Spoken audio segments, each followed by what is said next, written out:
کوئی دوسری رائے نہیں ہے۔ لیکن یاد رکھیں جتنا بڑا یہ نیک عمل ہے، جتنا ہمیں اس سے فائدہ ہو سکتا ہے، اتنی ہی شیطان کی کوشش ہوتی ہے کہ لوگ اس عمل تک نہ پہنچے، یعنی کہ یہ قربانی کا عمل نہ کر سکے، قربانی خریدے ہی نہ۔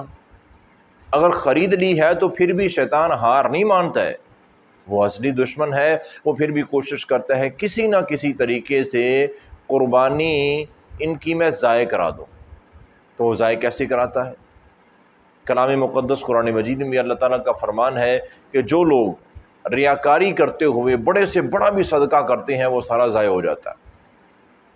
تو یہ جو ریاکاری ہے نا میرے بھائیو، یہ بڑا خطرناک عمل ہے، بڑا خطرناک، ایسا خطرناک ہے کہ خود رسول اللہ صلی اللہ علیہ وسلم فرماتے ہیں صحابہ کرام کو کہ یہ ریاکاری اصل میں چھپا ہوا شرک ہوتا ہے کہ بندہ عبادت اللہ کو چھوڑ کر لوگوں کے لیے کر رہا ہوتا ہے، اس کو ریاکاری کہتے ہیں۔ فرمایا کہ یہ دجال کے فتنے سے بھی بڑا اور زیادہ خطرناک فتنہ ہے، مجھے اس کا زیادہ خوف ہے تمہارے متعلق، اس سے بچ کے رہنا، ریاکاری سے۔ تو قربانی کا جانور خرید رہے ہیں لوگوں کو دکھانے کے لیے کہ یار لوگ کہیں کہ کیا بڑھیا، کتنا اچھا جانور خریدا ہے، کتنا بڑا جانور خریدا ہے، کتنی بڑی قربانی کی ہے انہوں نے۔ یہ جو سوچ ہے نا میرے بھائیو کہ لوگ تعریف کریں ہمارے عمل کی، اسی کا نام ریاکاری ہے۔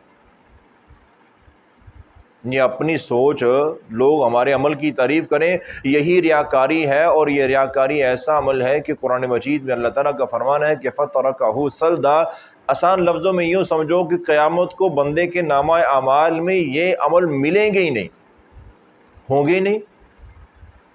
اور بندہ اللہ تعالیٰ سے جب پوچھے گا کہ یا اللہ میں نے یہ اتنے بڑے یہ عمل بھی نیکی کے کیے تھے، تو اللہ تعالیٰ فرمائیں گے وہ جن کے لیے تو نے کیے تھے نا ان سے جا کے اجر سرا لے لو، تم نے وہ میرے لیے کیے ہی نہیں تھے۔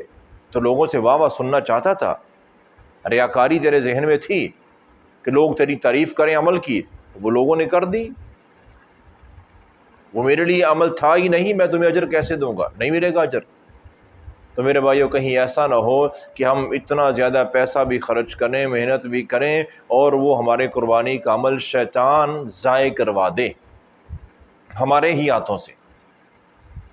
اور یہاں پر ایک بات اور سمجھنے والی ہے، ایک تو یہ چیز ہو گئی نا کہ ہم نے ریاکاری کی سوچ اگر رکھی تو پھر تو عمل برباد ہو جائے گا۔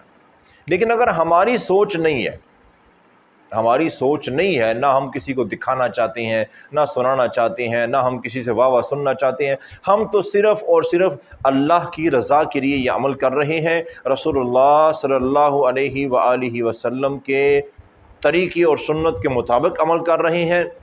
اب ہمیں وہ عمل کرنا چاہیے، اگر لوگ تعریف کرتے ہیں تو کریں، اس سے ہمارے عمل میں کوئی فرق نہیں پڑے گا۔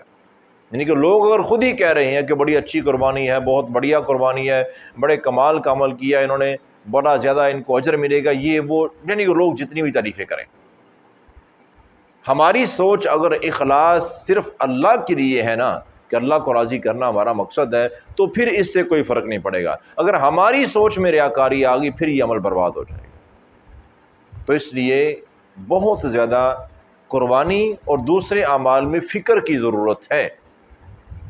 رسول اللہ صلی اللہ علیہ وسلم نے جہاں فرمایا تھا نا کہ ریاکاری دجال کے فتنے سے بڑا، مجھے اس سے زیادہ اس کا زیادہ خوف ہے، تو آپ نے فرمایا تھا کہ ریاکاری کیا ہوتی ہے؟